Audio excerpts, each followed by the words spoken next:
예, 어젯밤 대한민국을 연호한 분들 많으실 텐데요. 북중미 월드컵 3차 예선 4차전에서 우리 대표팀이 이라크를 물리치고 조 선두를 지켰습니다.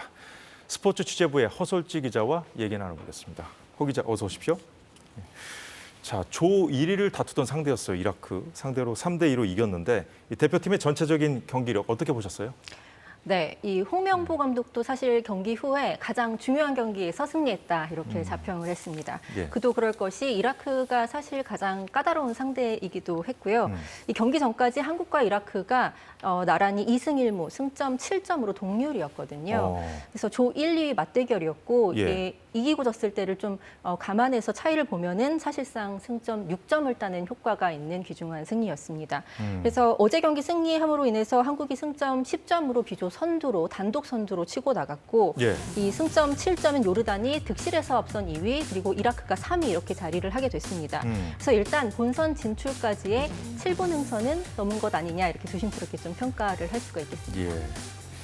자, 전반전은 내내 좀 안정적인 그 경기력을 보여줬었거든요. 근데 후반 들어서 좀 수비에서 좀 불안한 모습이랄까요? 허물어지는 모습을 보여줬는데 결국은 좀 두 골을 내줬거든요. 네.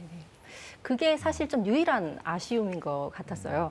그러니까 후반 시작하자마자 한 골을 줬고 그다음에 후반 추가 시간에 그러니까 경기 막판에 한 골을 또 실점을 했거든요. 그러니까 수비 조직력 자체의 문제라기보다는 사실 순간적인 집중력이 좀 흔들린 결과라고 보여집니다.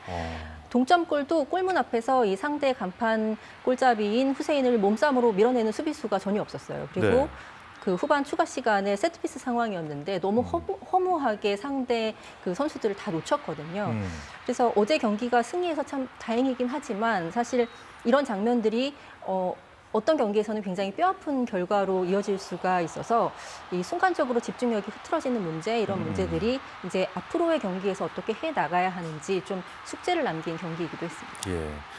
두 골을 허용한 장면 다 수비 집중력이 좀 아쉬웠는데 그래도 우리 팀 공격력은 합격점을 줄 만하죠?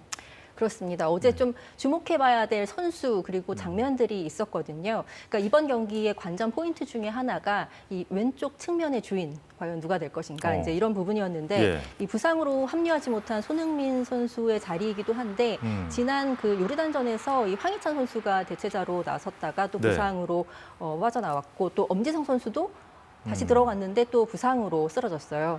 그래서 이 자리를 누가 잡을 것인가 이런 부분이 관심이었는데 그 홍명보 감독의 선택은 대표팀의 막내인 배준호였습니다. 그리고 활약이 또 눈부셨습니다.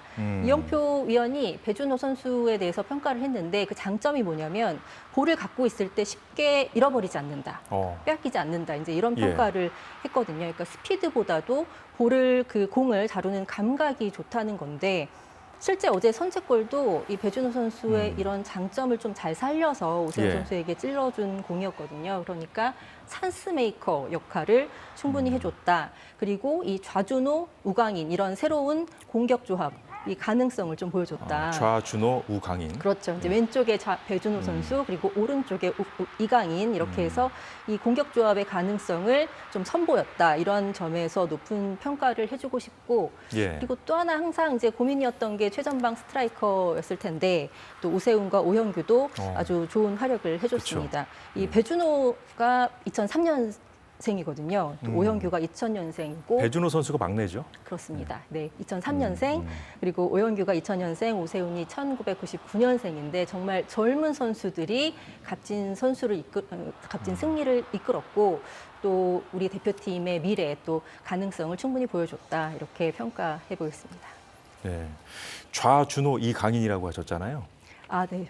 우강인입니다. 우강인인가요? 네, 맞습니다. 그만큼 이제 이강인 선수의 어제 활약상에 대해서 제대로 이제 상대 선수들이 워낙 심하게 이제 마크를 하다 보니까 제대로 활약을 펼치지 못했다는 평가도 있는 반면에 이강인 선수가 매우 잘했다. 이강인 선수 덕분에 배준호 선수에게도 좀 공간이 열렸다. 이런 평가도 나오더라고요. 그렇죠. 그러니까 네. 이강인 선수가 사실 공격 포인트는 없었어요. 그렇기 때문에 좀 활약이 미미한 거 아니냐 이런 평가가 있었던 것 같은데 예. 어제 경기 최우수 선수가 이강인 선수였습니다. 그렇군요. 네, 예. 그래서 그만큼 중요한 활약을 했다는 건데요. 음. 그러니까 이강인을 막기 위해서 이라크의 감독도 이야기를 했는데 왼쪽 측면 수비수로 2명을 뒀어요. 그러니까 그런데 스탯을 보면 그러니까 예. 이강인 선수의 경기 기록을 보면 그럼에도 볼터치나 패스 성공률이 절대 떨어지지 않았거든요. 그러니까 수비를 그렇게 달고도 굉장히 활발하게 움직였다라는 얘기인데 그러다 보니까 이 상대의 중앙 수비나 또 이 수비형 미드필더들이 그쪽으로 더 쏠리는 경향이 있었고 자연스럽게 그 반대편의 배준호에게 여유가 생기는 그런 예. 결과들이 많이 보였습니다. 그래서 직접적인 공격 가담이나 또 뭐 공격 포인트가 없었다고 해도 이강인의 움직임 자체가 우리에게 더 많은 기회를 주었기 때문에 예. 공격 공헌도 편에서 그리고 또 이강인 선수의 존재 자체로도 사실 굉장히 훌륭한 플레이를 했다 이렇게 볼 수 있을 것 같습니다. 다음 달 이제 쿠웨이트전하고 팔레스타인전을 치러야 되잖아요. 어떤 전략으로 임해야 되겠습니까? 네, 최근 보면은 올해가 11월 14일에 이제 쿠웨이트와 경기가 있고요. 19일에 팔레스타인과의 경기가 있거든요. 예. 그러니까 우리가 이런 경기들을 통해 지금까지 했던 예선 경기들을 통해서 좀 여러 가지 보완할 수 있는 선택지들을 찾아온 부분들은 확실하게 있습니다. 그러니까 뭐 세대 교체를 좀 네. 시작을 했다, 자연스럽게 시작할 수 있었다라는 점, 또 취약 포지션에 대해서 새 얼굴들을 많이 발굴할 수 있었다라는 점, 이런 가능성을 보여줬거든요. 예. 그런데 이제 홍명보호가 이제 앞으로부터 더 준비를 해야 되는 부분들은 본선 무대에서의 경쟁력입니다.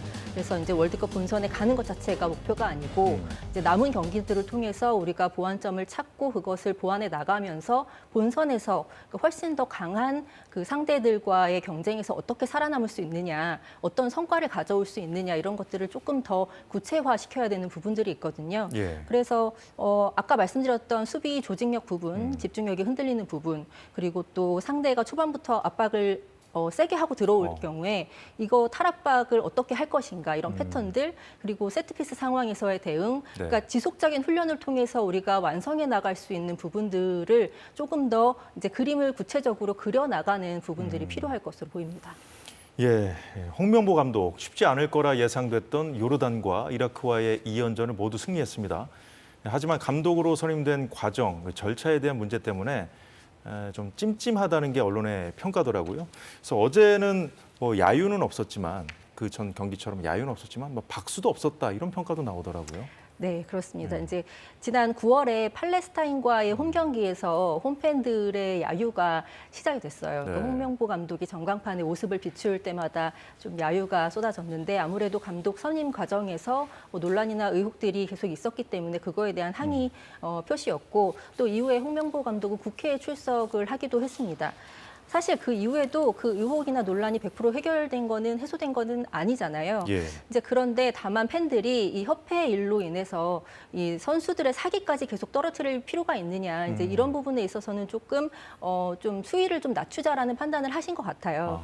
그러니까 아직은 논란은 여전하지만 팬들은 관망세 그리고 홍명보 감독은 이제 경기력으로 좀 돌파를 해보자 이런 양상인데 문제는 다음 주에 국정감사에 정몽규 회장이 증인으로 채택돼서 출석을 할 예정이고 예. 또 축구협회 감사 결과도 정부가 이달 안에 최종 발표할 예정이거든요. 그래서 새로운 국면을 맞이할 가능성이 크기 때문에 축구협회 정상화 또 이런 논란의 종결까지는 시간이 조금 더 걸릴 것으로 보입니다. 알겠습니다. 자, 남은 경기도 우리 선수들의 선전을 기대해 보겠습니다. 허솔지 기자 잘 들었습니다.